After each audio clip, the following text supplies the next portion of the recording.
নমস্কার বন্ধুরা, সুনিতার হেসেলে সবাইকে স্বাগত। একঘেয়েমি থেকে একটু অন্যরকম খেতে আমরা সকলেই ভীষণই পছন্দ করি। মাংসের ঝোল ভাত তো আমরা প্রায় সকলেই খেয়ে থাকি, তবে আজ আমি আপনাদের সঙ্গে শেয়ার করব চিকেন পোলাও রেসিপি। বানানো ভীষণই সহজ, হাতে মাত্র 15 থেকে 20 মিনিট সময়ের থাকলেই কিন্তু এই ওয়ান পট মিল তৈরি করে নেওয়া যায়। লাঞ্চে বা ডিনারে যখনই খুশি তখনই কিন্তু আপনারা এটা বানিয়ে খেতে পারেন।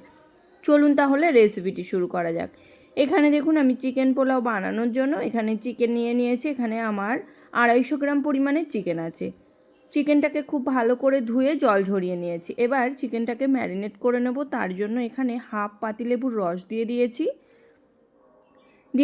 হাফ গোলমরিচ গুঁড়ো, স্বাদ অনুযায়ী লবণ, হাফ টিস্পুন দিয়েছি আদা বাটা, রসুন বাটা, আর দিয়ে দেবো হাফ টিস্পুন জিরে বাটা, আর হাফ টিস্পুন দিয়ে দিয়েছি এখানে ধনে গুঁড়ো। একটা মিডিয়াম সাইজের পেঁয়াজকেও ছোট টুকরো করে নিয়েছিলাম, দিয়ে দিয়েছি পরিমাণ মতো হলুদ গুঁড়ো, আর দিয়ে দেবো 2 টেবিল চামচ পরিমাণে তেল। খুব ভালো করে সমস্ত মশলা দিয়ে চিকেনটাকে কিন্তু খুব ভালো করে একটু মাখিয়ে রেখে দেব। চিকেন দেখুন খুব ভালো করে মাখিয়ে নিয়েছি। এবার চিকেনটাকে সাইডে রেখে দেব। এদিকে আমি 1 বাটি পরিমাণে বাসমতি চালকে খুব ভালো করে ধুয়ে জল ঝরিয়ে রেখে দিয়েছিলাম প্রায় 30 মিনিটের জন্য। চাল কিন্তু বেশ ঝরঝরে হয়ে গেছে। এবার চালটাকে প্রথমেই আমরা ভাত তৈরি করে নেব। তার জন্য ওভেনে একটা সসপ্যান বসিয়ে দিয়েছি, তাতে পরিমাণ মতো জল দিয়ে দিয়েছি 2টো তেজপাতা আর গোটা গরম মশলা। ধুয়ে রাখা চালটাকেও কিন্তু দিয়ে দেবো এবার 1 টেবিল চামচ পরিমাণে লবণ। খুব ভালো করে লবণ দিয়ে মিশিয়ে নিয়েছি চালটাকে। এবার চালটাকে একটু ফুটতে দেব। চালটাকে কিন্তু এখানে পুরোপুরি সিদ্ধ করব না, এখানে 50%-এর মতো চালটাকে আমরা রান্না করে নেব। এখানে দেখুন আমাদের ভাত কিন্তু তৈরি হয়ে গেছে। এবার ভাতটাকে আমি নামিয়ে জল ঝরিয়ে নিয়ে নেব। চিকেনটাকে তৈরি করে নেব। তার জন্য ওভেনে একটা কড়াই বসিয়ে দিয়েছি। কড়াইতে দিয়ে দিয়েছি পরিমাণ মতো সাদা তেল। রান্নাটা আজ আমি সাদা তেলেই তৈরি করব, তবে আপনারা চাইলে কিন্তু সর্ষের তেলেও করতে পারেন।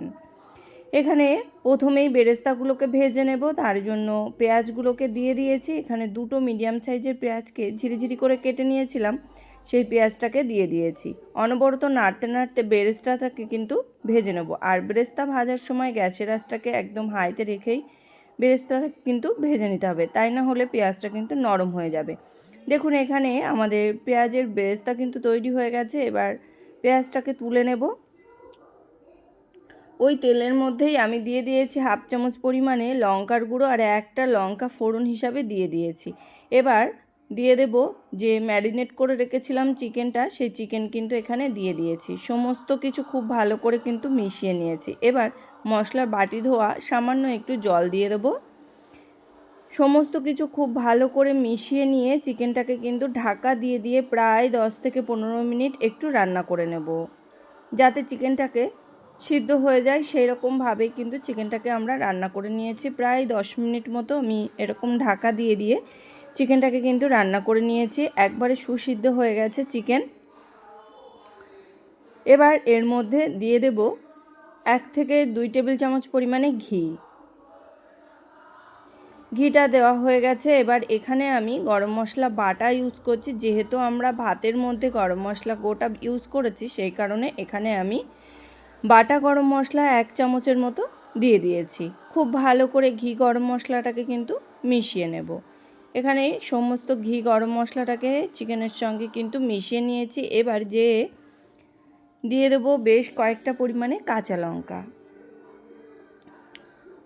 এবার যে চালটা আমরা রেডি করে রেখেছিলাম, 50% ভাতটাকে রেডি করে রেখেছিলাম, সেই ভাতটাকে কিন্তু মাংসের উপরে দিয়ে দেব। দেখুন আমি এখানে মাংসের উপরে সমস্ত ভাতটাকে কিন্তু দিয়ে দেব।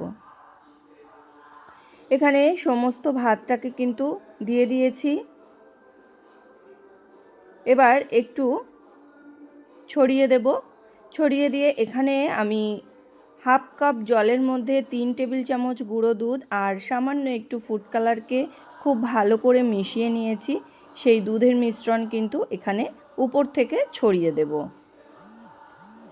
দুধের মিশ্রণটা ছড়িয়ে দিয়েছি। এবার এর উপর থেকে দিয়ে দেব কিছুটা পরিমাণে বেরেস্তা।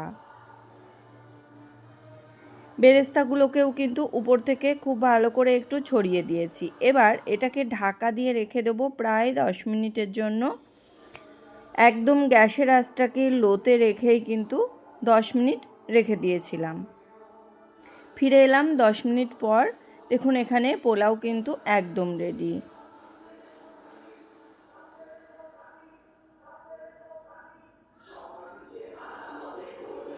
এবার পোলাওটাকে আমি একটা প্লেটে নামিয়ে আপনাদেরকে দেখাচ্ছি। দেখুন পোলাওটা কতটা ঝরঝরে হয়েছে, আর খুব অল্প সময়ের মধ্যে কিন্তু এই রকম সুস্বাদু পোলাও তৈরি করে নেওয়া যায়।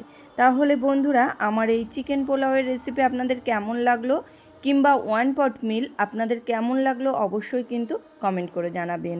যদি ভালো লেগে থাকে তাহলে একটা লাইক করবেন, আর সাবস্ক্রাইব করে পাশে থাকার অনুরোধ রইল।